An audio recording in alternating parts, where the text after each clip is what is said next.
Well, good afternoon, and welcome to Tippie College's webinar on navigating career transitions, defining your next steps. My name is Adam McLaughlin, and I'm the Director of Alumni Engagement here at the Tippie College of Business. It is my great pleasure to coordinate today's session and to be here with you all. Before we jump into today's main topic, I'd like to highlight our next upcoming webinar as we continue our series into the summer. Our next webinar will be the State of the College with Tippie Dean, Amy Christoph Brown, on Wednesday, June 11th at noon. Dean Christoph Brown will provide an engaging recap of the past year, highlighting key developments and milestones from across the Tippie College of Business. I will drop the registration link for that future webinar in our chat shortly. Another item to note is that today's session is being recorded and will be available on Tippie College Alumni Resources page and our YouTube channel. Past webinar recordings are also available there, all of which are free and open to the public, so please feel free to share this information with others. Now, with all the housekeeping out of the way, let's dive into today's topic, navigating career transitions, defining your next steps. Our featured speakers today are Amy Bartachek, Managing Director of Tippie Graduate Career Services, Chelsea Hillman, Managing Director of Professional Programs at Tippie, and Craig Carradus, Associate Director of Graduate Program Enrollment at Tippie College. They will share practical insights on navigating career transitions, identifying your strengths, and creating a plan for focused progress. We aim to have you walk away with tools and strategies to move forward with intention, no matter where you are in your career journey. We will have time for questions at the end of our discussion. Please use the Q&A button at the bottom of your screen to submit questions, and feel free to use the chat to communicate with us. Now, with all that out of the way, I will hand things over to our panelists, and go ahead and take it away, Amy. Thanks, Adam. Welcome, everyone, and thank you for joining us today. The tips, suggestions, and strategies you're going to hear are not just for those of you in business professions, but in all industries. Our hope is that you will walk away with some new ideas and a plan to seek fulfillment and growth in your professional career. As Adam mentioned, my name is Amy Bartachek, and I'm the Managing Director for Tippie Graduate Career Services. Our team career coaches students in our on-campus specialized master's populations, as well as our off-campus working professionals who are pursuing their MBAs, their degrees in part-time business analytics, as well as certificate programs. Later on in the presentation, I'll be talking about my own personal journey navigating a career gap. And now I'm going to turn it over to Greg to introduce himself. Hi, thanks, Amy. My name is Greg Carradus. I'm an Associate Director of Graduate Program Enrollment here at the Tippie College of Business. I work with individuals seeking information about our graduate business programs and admissions. I have an area of focus in our part-time Master of Business Analytic program, our graduate certificates, and the Iowa MBA. I speak with working professionals on a daily basis about advancing their career, and I too will share some personal experience with changing careers. And now I'd like to turn it over to Chelsea. Thanks, Greg. Good afternoon. My name is Chelsea Hillman, and I'm the Managing Director of Professional Programs. I lead our student experience team who provide academic advising, meeting with those working professional students to understand their goals and then recommending coursework, degrees, and certificates to help them meet those goals before we then transition them to career services for more specialized career coaching and services. Our team also connects students with the resources of the greater university, and we provide opportunities and events for students to connect, grow, and learn outside of the classroom. Later today in the presentation, I'll also be sharing my career transition with a functional shift and an industry change from marketing to higher education. Okay, are we ready to share the presentation?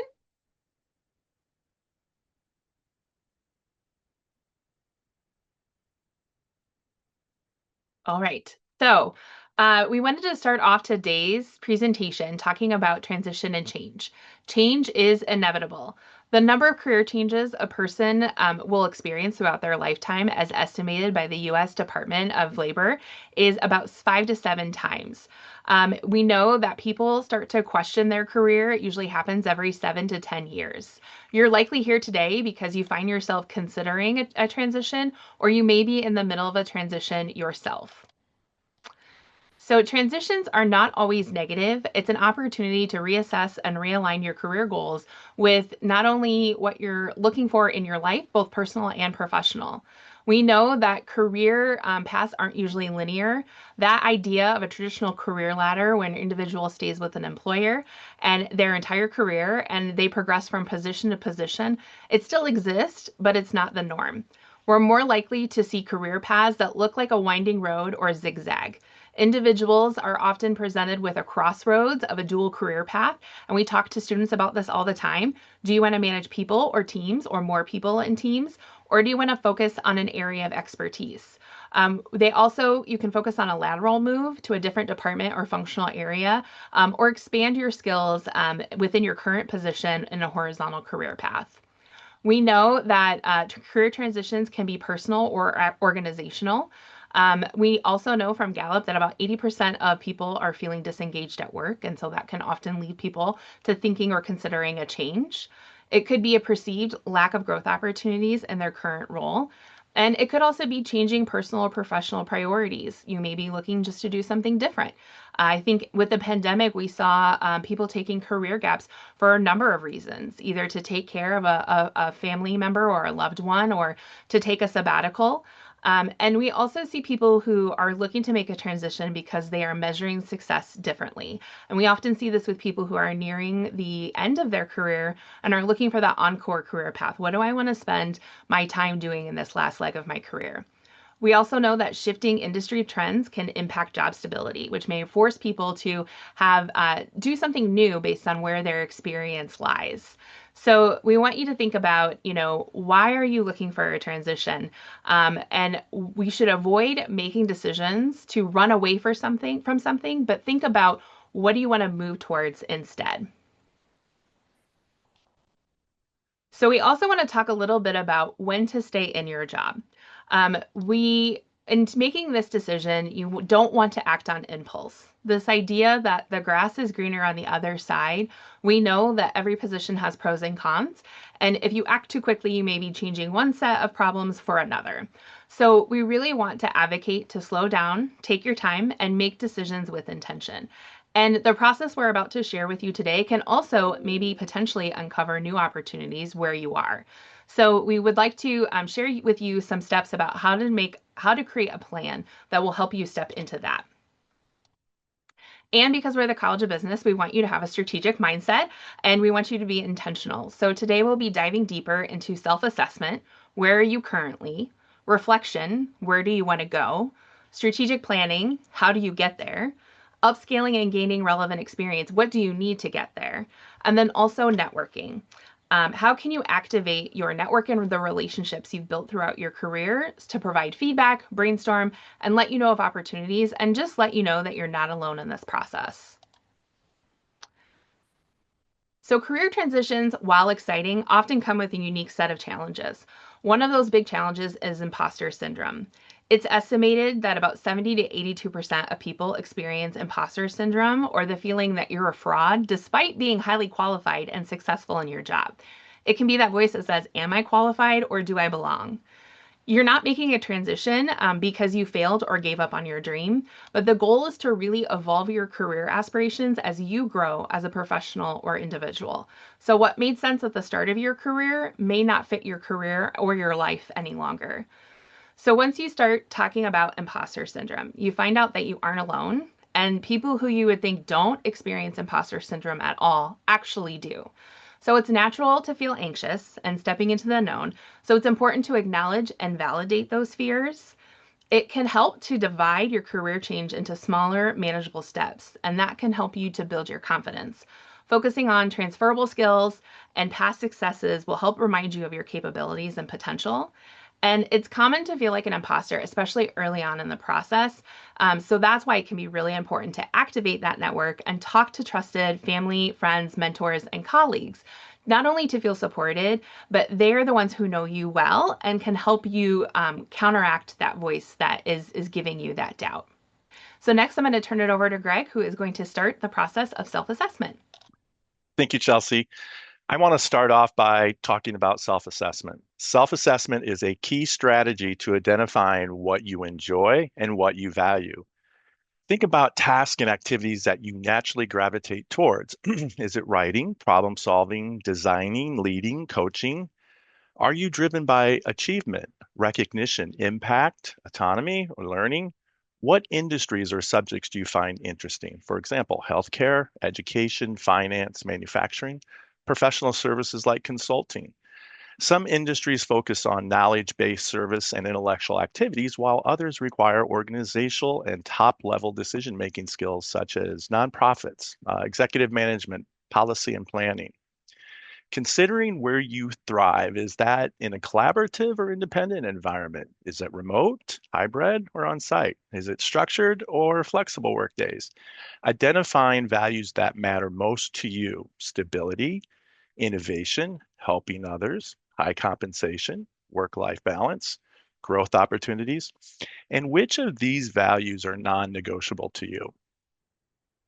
So, something that could be very, very helpful is a personal SWOT analysis for career change. It's a powerful tool for understanding your current position and identifying potential pathways. For example, strengths, highly transferable skills like communication, problem solving, leadership, project management. Having a very strong professional network is a strength. Relevant experience and or education, the financial stability to support a transition period. Weaknesses, the lack of direct experience in that new field, knowledge gaps or outdated technical skills, fears of starting over or imposter syndrome, limited connections in that new industry. Opportunities. Is there a growth demand in this career field? Are there availability of online courses and resources? How about mentorships and internship type of opportunities? Is it possible to align work with personal values and passions? Then on to threats. Is this role or industry highly competitive or saturated? Is there economic uncertainty or industry instability? Is there bias against career changers? Will there be financial pressure if this transition takes time? And will you need to start at an entry level position with a pay cut? These things, self-assessment steps, will help you identify what you enjoy, what you value, and again, your non-negotiables. The SWOT analysis is a strategic planning tool that helps you evaluate your strengths, weaknesses, opportunities, and threats related to a specific goal, and in this case, a career change. So the next step in this process is going to be self-assessment and seeking feedback. And when seeking feedback, you need to choose the right people: former or current managers, trusted colleagues or peers, mentors or career coaches.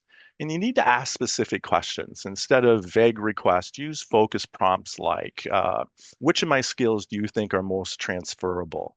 Have you noticed any habits that might be holding me back? Am I effective in collaborating with others and contributing to the team? And do I influence others in a positive way?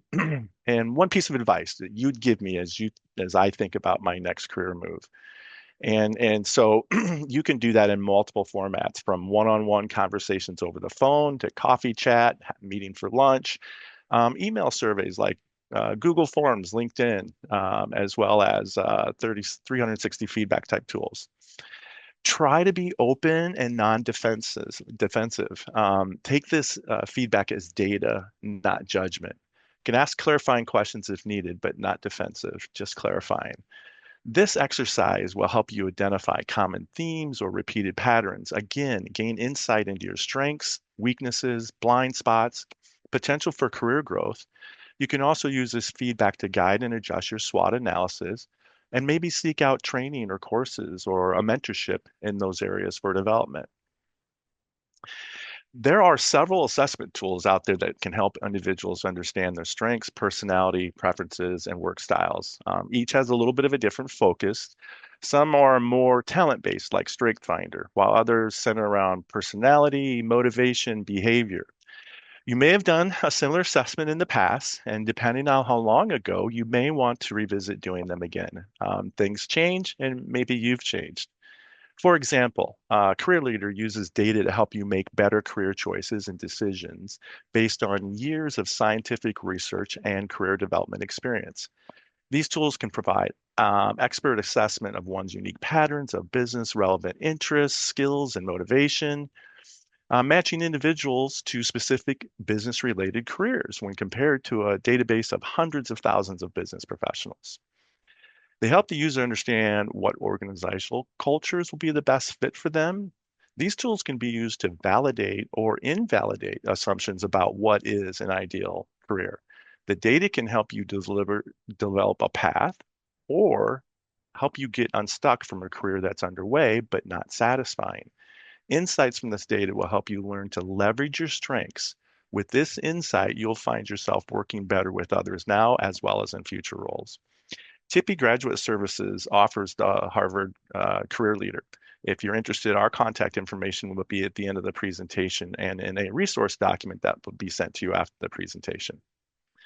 Okay, so another thing you can try is take your most recent performance review and put it into Chat GPT. The performance review with Chat GPT, all you do is copy and paste the review into the chat interface, provide a little context about your role, team, organizational values, then prompt Chat GPT to analyze and review, highlight strengths, areas for improvement, and suggestions for growth, focusing on key performance indicators and outcomes. Doing this exercise with Chat GPT will also get you familiar with generative AI. So next, do you need a human coach or just AI-led and or career assessment tools? A human coach can be extremely helpful in interpreting those AI and based career coaching tools. AI is amazing at structured reflection tools that we just spoke about. However, the coach will help you emotionally process insights and build action plans. AI can quickly provide clarity and choices based on logic and patterns. A coach adds empathy, intuition, and motivation to the decision making. In fact, combining both often produces better outcomes than just using one. And again, to talk to a Tippie coach, our contact information will be at the end of the presentation. So, planning a successful career transition, understanding your industry trends and job demands, identifying emerging trends, stay informed about the latest developments and innovations in your target industry, use online resources, industry publication, and professional networks to gather information, analyze job demand, research the availability of jobs in your desired field, look at boards, company websites, industry reports to gauge demand, assess skill gaps, determine if the skills and qualification employers are seeking, and identify those gaps between your current skill set and the requirements of those target roles. Evaluating salary expectation and career growth prospects by researching salary ranges. Use online salary tools and industry reports to understand the typical compensation for those roles in your target field. Assess career and growth opportunities. Look for industries and roles that offer opportunities for advancement and professional development. Consider long-term prospects. Evaluate the long-term stability and growth of that target industry. So by conducting this thorough research, you can make an informed decision about your career transition, reflect on what motivates you and energizes you, ensure that your new path aligns with your long-term goals and values. And take some time to explore with those AI-led assessment tools like ChatGPT, and consider a career assessment tool as well as a career coach. So with that, I would like to turn it over to Amy to take a deeper look into upskilling, rebranding, and building connections. Thanks, Greg. In this portion of the presentation, we're going to give you some practical tips on how to navigate a transition. And these are tips and experiences and ideas that will help you to get noticed. The 4 areas that we're going to focus on are upskilling when you have a skill gap and gaining some relevant experience, updating your professional documents like your resume and cover letter, as well as enhancing your LinkedIn profile, or maybe you're developing that profile for the first time. Also communicating your personal brand and your value to a potential employer. Also, we're going to talk about how to brand yourself with limited experience and also networking and building connections. So a successful career transition is more than just transferable skills. Those transferable skills are of utmost importance, but it also involves acquiring new skills, knowledge, and experience to excel in a new area.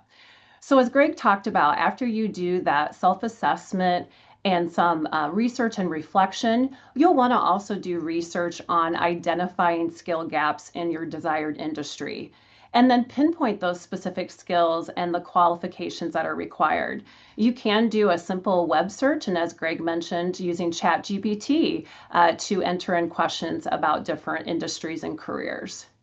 The next step would be to explore some online learning platforms. Two that are most commonly used here at the University of Iowa include Coursera and LinkedIn Learning, and there are many others out there.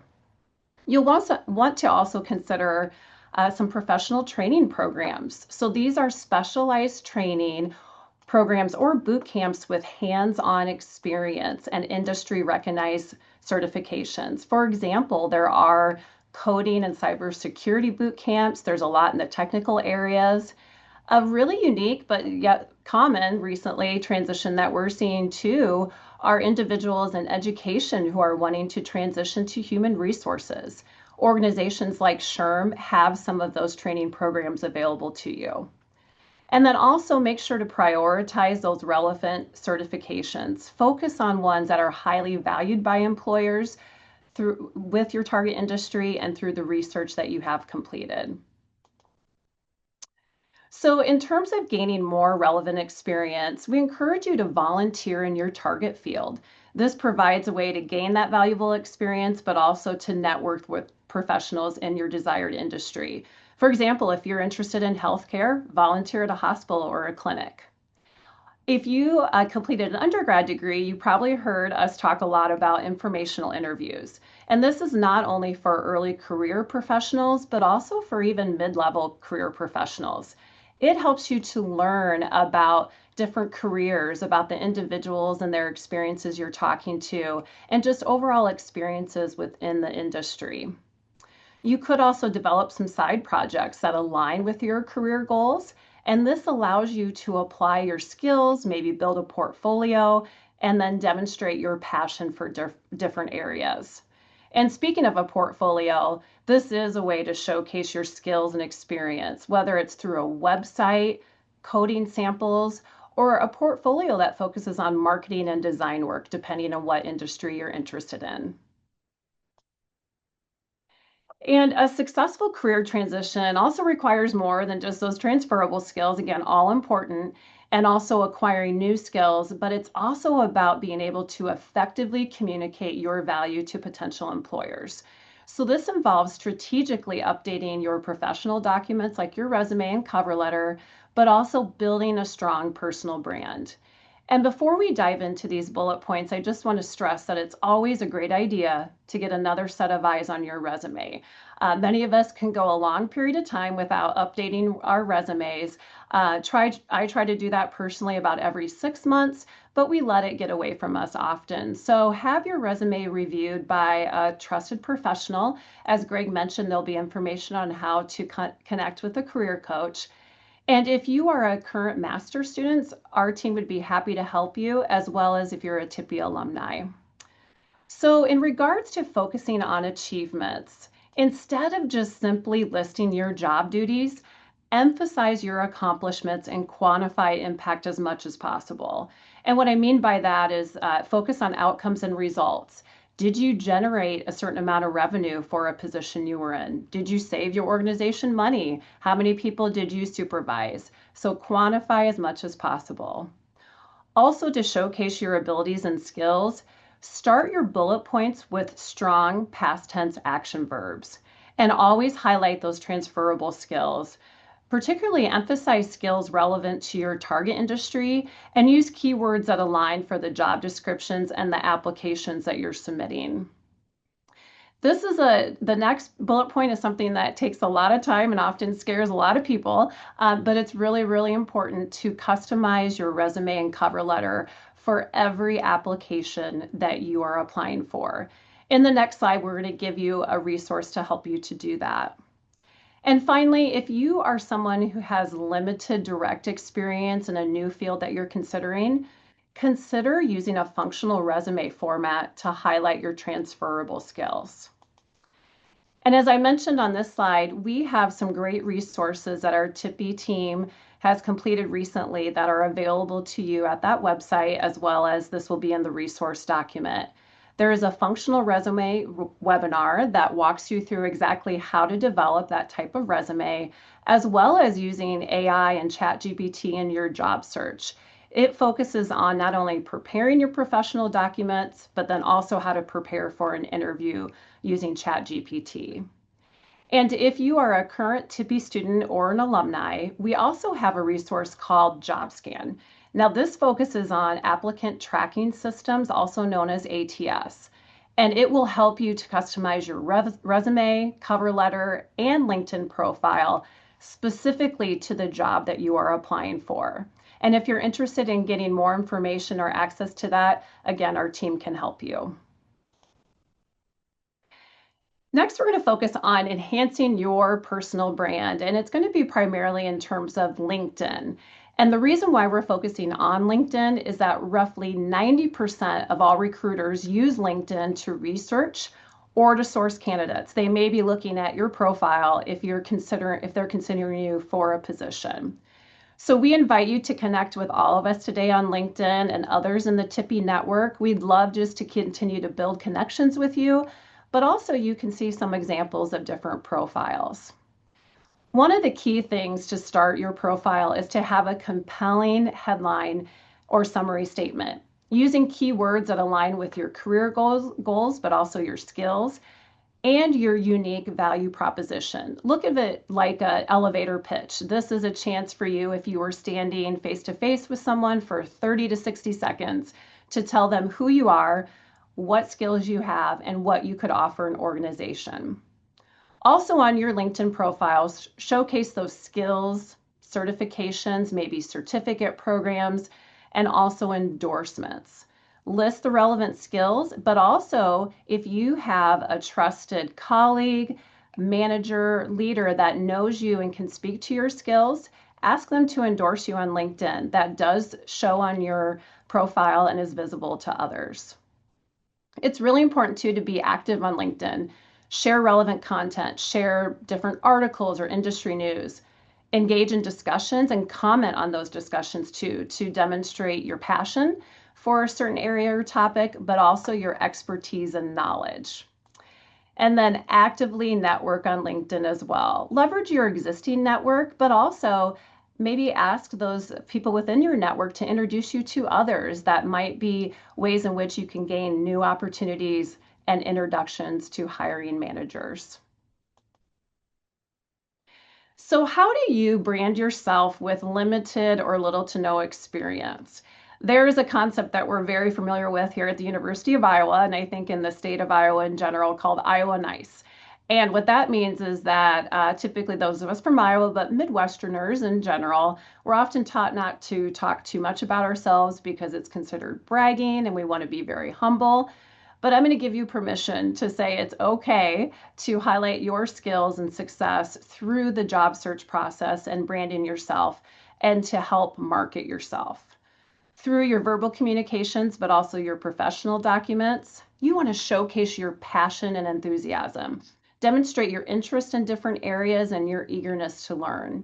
And if you are genuinely a pretty quick learner, emphasize your learning agility, that you can focus on your ability to acquire new skills quickly, new knowledge, that you're flexible and also adaptable to new challenges. It truly is okay to, and especially in the interview process, to admit maybe where some of your skill gaps are, but focus on the positive, how you are willing to learn, you can learn quickly, and you're willing to address them, and also a plan on how you would potentially do that. And then again, we mentioned a portfolio in a previous slide. You can use a portfolio to brand yourself when you have limited experience. Maybe focus on ways in which you volunteered in your community, side projects, online courses you've taken or completed, and demonstrate your skills and abilities. Employers value candidates who are motivated and driven, so we encourage you to emphasize that.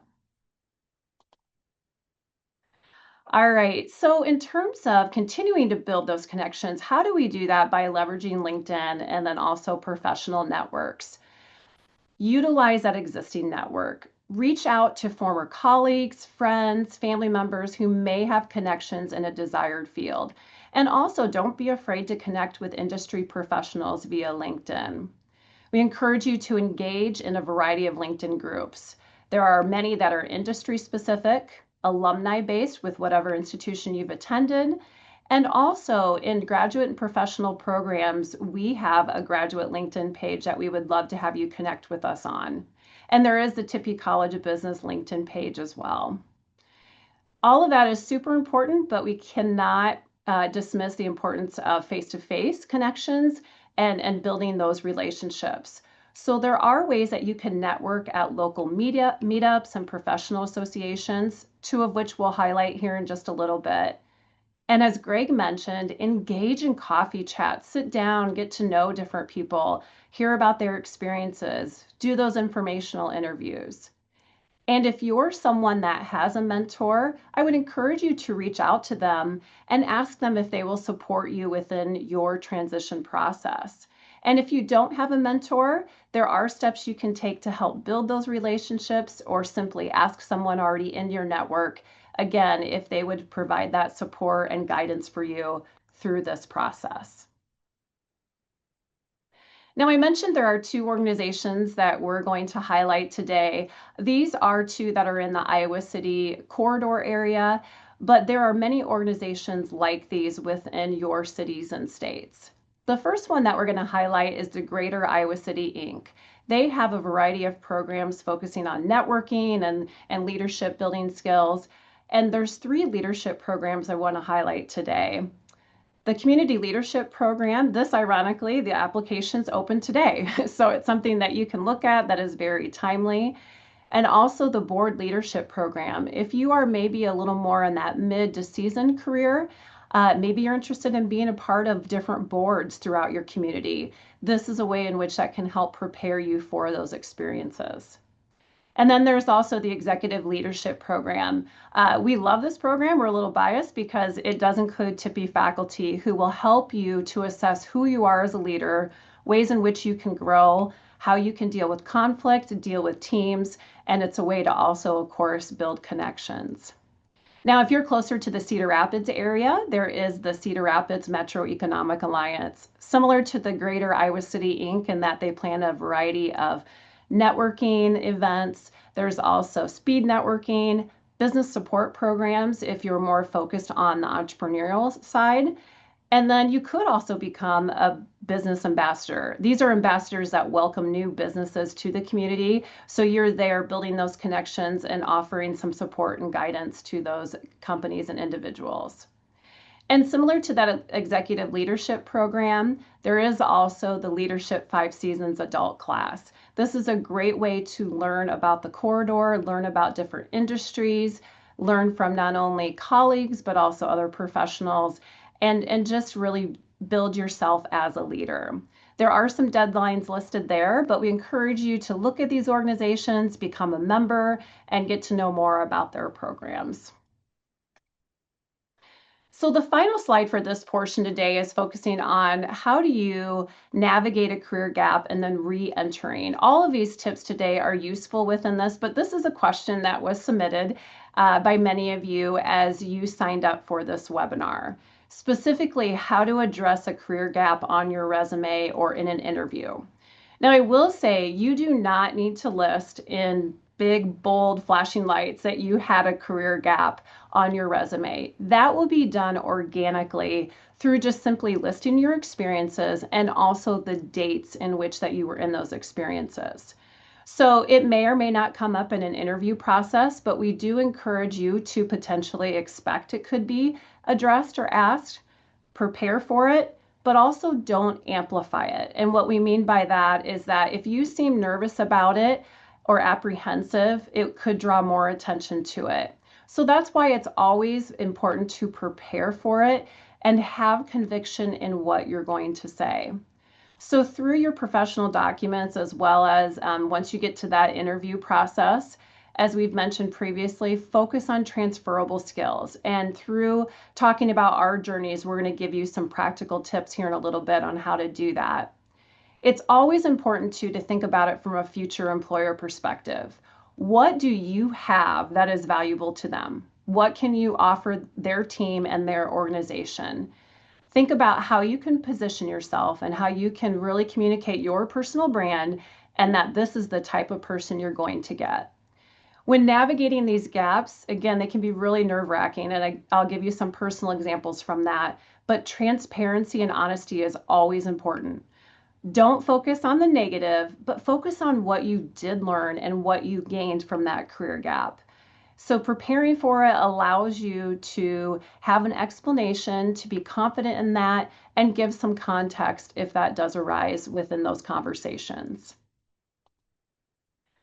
All right, so next I'm going to turn it over to Chelsea to introduce our journeys and talk a little bit about her industry and function change.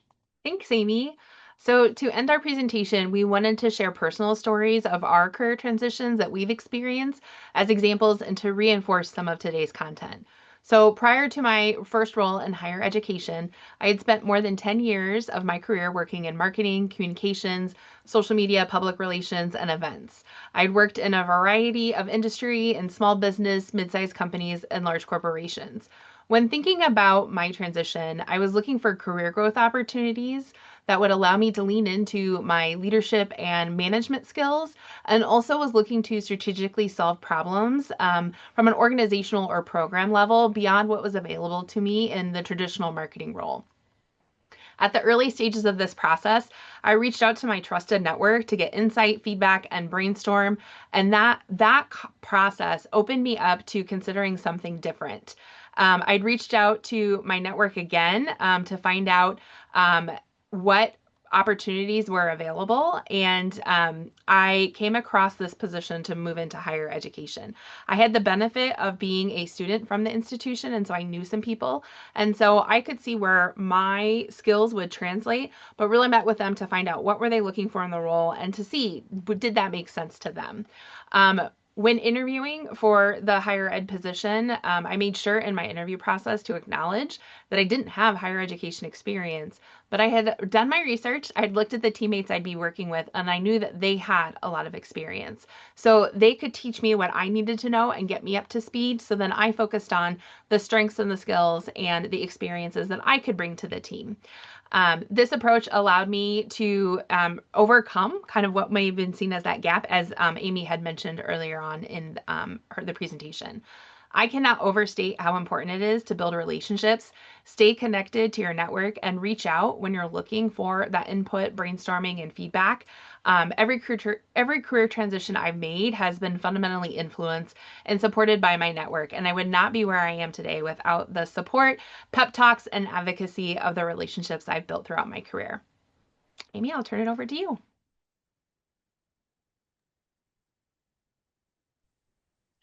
There we go. Unmuted myself. Actually, I think Greg's going to go next. So, Yes. Greg, I'll turn it over to you. Thank you. Thanks. Yeah, I didn't have a conventional career path, the traditional and structured progression of roles within a specific profession, like Chelsea mentioned, entry level to associate, manager, director, VP, and then on to C-suite. However, I did experience continuous progression, but just not conventional. Heck, I didn't even earn my MBA until my early 50s. So nothing was conventional about this at all. However, like Chelsea, I've had career changes in different industries. There are three very consistent variables in those moves, and I think you're going to start to see some patterns here. First, I did a bunch of research on the role and the organization. Second, I was able to translate my transferable skills into a value proposition. And then third, I had a connection with somebody within that organization. You know the phrase, it's not what you know, it's who you know. Well, that's not very accurate. It's more like it's not what you know, it's who you know and who knows what you know. And so that statement highlights the importance of personal and professional networks in achieving success, especially in a job search, career advancement, and business opportunities. Relationships often determine access, while skills more than likely determine success. And with that, I will turn it now over to Amy. All right. So as you can see, all of our journeys are very different. Mine was that I took a personal career gap about 10 years into my career to care for my then young family, as well as to care for my aging parents. So I had to really weigh what it would mean for me professionally, as well as personally and financially, and would it be possible to do? And that came with a lot of sacrifices as well. As Greg mentioned, a common theme with all of us is that reflection and assessment. And it took me about 6 months to have those conversations with my family, my employer, and to make that decision. So while I anticipated that I wouldn't be working full time for at least 4 to 5 years, I was very strategic about staying engaged at the university. I got the great opportunity to be an adjunct instructor teaching a class or two a semester with the ultimate flexibility. I also volunteered at my children's schools and within the community when possible to continue enhancing my skills of relationship building, communication. I had done a lot professionally with event planning, and that translated into some volunteer work, as well as my strategic mindset, putting that to action. I also used my communication skills, coordinating appointments, and advocating for my parents' health care. So some of you may not have the opportunity to do some part-time positions, side projects, or jobs, but if possible, I encourage you just to find ways to volunteer and engage in the community. Also focusing on lifelong learning, and that can be in the form of certifications, certificates, and education. One aspect that I forgot to mention in a previous slide that I wish I would have had access to is in graduate and professional programs, we have 15 different certificates that are available. There's a leadership certificate that is a little more broad, as well as others like that. But there are also some that are very industry specific or track specific that people could take advantage of. So as I decided to re-enter the workforce, I honestly was not sure if I wanted to re-enter higher education. So it took a lot of reflection for me and assessment again to focus on what my personal and professional goals. What was going to be 4 or 5 years out of the workforce full time ended up being about 11 years. So I was really thankful that I had been intentional about maintaining connections at the university and with other professionals in my network. And I will admit, I did have a lot of imposter syndrome. I was really concerned as I started to apply for new jobs and then interviewing. And even when I took over this role in July of 2022, I was wondering, do people think that I'm qualified for this job? But through all of that process, I talked a lot about my transferable skills. I highlighted my ability to be adaptable and flexible. And again, I was honest, though, in the interview process about my skill gaps, but then talked about the steps that I would take to try to educate myself and address those gaps. I was also concerned if an employer would focus a lot on that career gap to see some of those dates. And I did have some part-time work listed, but in terms of no full-time for quite a while, I was nervous about that. And I will be honest and say it never came up. It was never addressed in the interview process because I think I used a lot of the strategies that we talked about today to highlight my personal brand and what I could offer. So ultimately, it was up to me to determine how much I felt comfortable sharing about my career gap. So I think we have some time for questions. So I'm going to hand it over to Adam to moderate that portion. Absolutely. Well, thank you to you three for that wonderful conversation. We have had some really great questions come in. So if you don't mind, I'd just like to start reading them off to you, and then maybe one of you can decide who would like to take the question. So I thought this one was interesting. Do you share that you're currently looking for a new job? Oh, yes. I can take that one, Adam. There are a lot of factors in this. It does depend on your company culture and your relationship with your supervisor. I think it also does depend on your role within the company. And then based on things that you've seen, what are you comfortable sharing and who do you trust as well? Many of you probably know this going into your position, but you do want to, I guess, remind yourself, do you have a competitive clause? Is that a factor in sharing that and what you can legally do in terms of pursuing a new job? We have all heard the stories, and there are those situations where, again, based on company culture, have you seen people previously that are told, great, you're looking for a new position and this is your last day? So do you anticipate that you may be let go that day, and really factoring in how you think the organization's going to respond? I personally have not communicated when I'm in a job search because, again, I haven't had the situations of competitive clause or because of certain cultures I've been in, but I have been very mindful of communicating right when I get an offer. And if ultimately if decide to take that, then giving an appropriate notice if I'm leaving a position. Great. Thank you so much, Amy. Another interesting one. How do I navigate a promotion? That's a great question.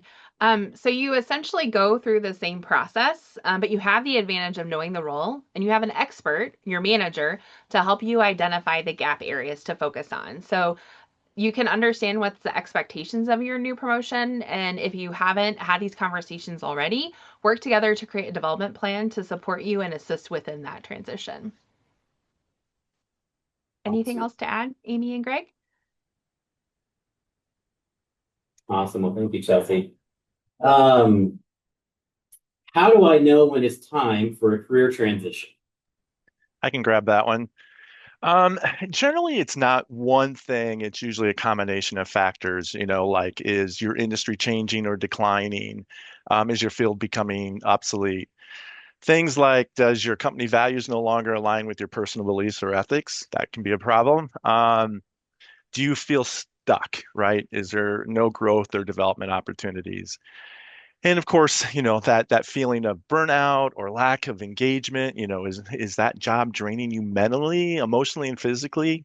And then, is it affecting your work life, right? Is this job impacting your health, the relationships, or well-being? So you want to do the best that you can to stay out in front of these types of developments. As Chelsea mentioned, you don't want to be in the position of running from something. You're in a much better situation when you are running towards something. And to do that, and you can get that done by assessing, researching, and preparing, putting that plan together. Excellent. Thank you, Greg, for your feedback on that. But we all know remote work is a thing these days. And so this viewer is asking, how do you navigate remote work opportunities and negotiate a decent compensation package for remote work? I can answer that one. So I think when you're looking at remote opportunities, you go into the situation just like you would any good negotiation. Understand your market value and understand what it is you're looking for.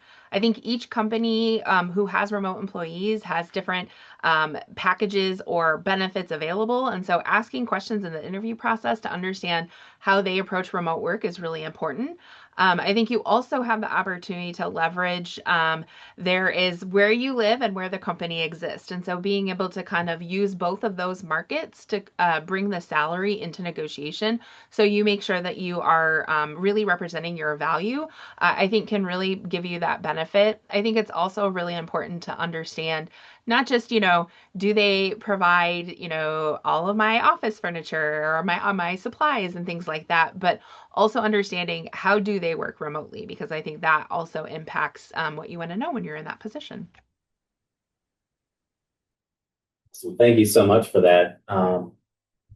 So this viewer was asking if you had any advice on how to navigate work-life balance when becoming a new parent. Oh yes, I can. Yeah, I can speak to that. It's tough because I think we hear a lot about work-life balance, but for me, it's about more of work-life integration.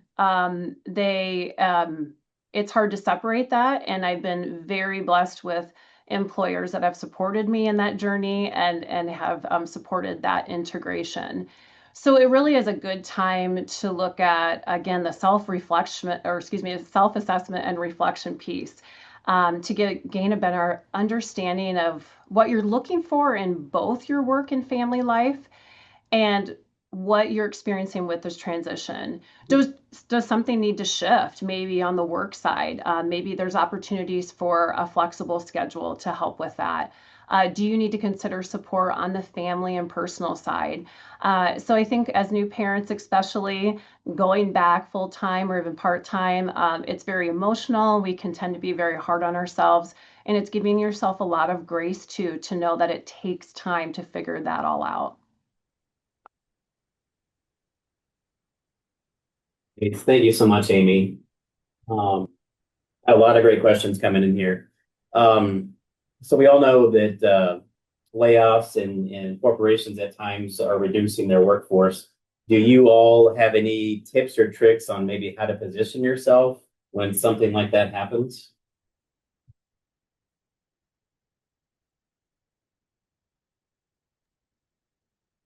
So Adam, can you repeat the question for me? I wanted to get that first part. Sure. So how do you position yourself when your job is a result of a layoff or a corporate reduction?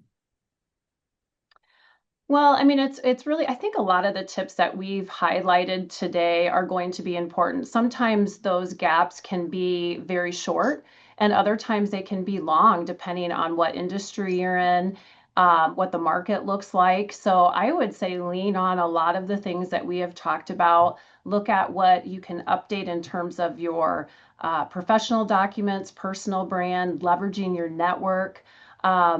Certainly, it's something that we want to get that different job or new job right away. And it's again knowing that sometimes on average it can take, if you're lucky, about 3 to 6 months to find that new position. Sometimes it can take longer, but I would say definitely lean on a lot of what we've talked about today. I would also add, I think in that type of situation, it's really activating your network and reaching out to people, especially people that you've worked with who know you, know what it's like to work with you. And I think explain the situation and get ideas from them. They can not only, as we shared, help you, with your resume and, the things that you want to highlight to a new employer or potential employer, but they can also tell you about maybe things that they know about. And then, I think we've all kind of mentioned, and Greg really highlighted it's who you know, who knows what you know. And I think that can open a lot of doors. I think also during that process, being able to talk about what you did and sharing that. I think in this day and age, sometimes there's a lot of corporate reductions and layoffs. So not being ashamed of that, but being able to really, when you connect back to that network, talk about the things that you did and, not be just like afraid that that is going to take you out of the running, because I think that it's common. And then reaching out to those people can really help you feel stronger about that communication. Excellent. Thank you so much, you two, for your feedback on that one. So speaking of transitioning, do you have any tips for managing the time for a career transition and a job search for those who are currently involved in long-term projects with their company? Anybody want to take a stab at that one? I can provide a little bit of advice in that. I think there's kind of two things that I think about, right? So there is, how do you take the time to go through the current career transition steps that we've talked about? And the job search can be a time consuming thing when you've got a lot of things going on from a work perspective.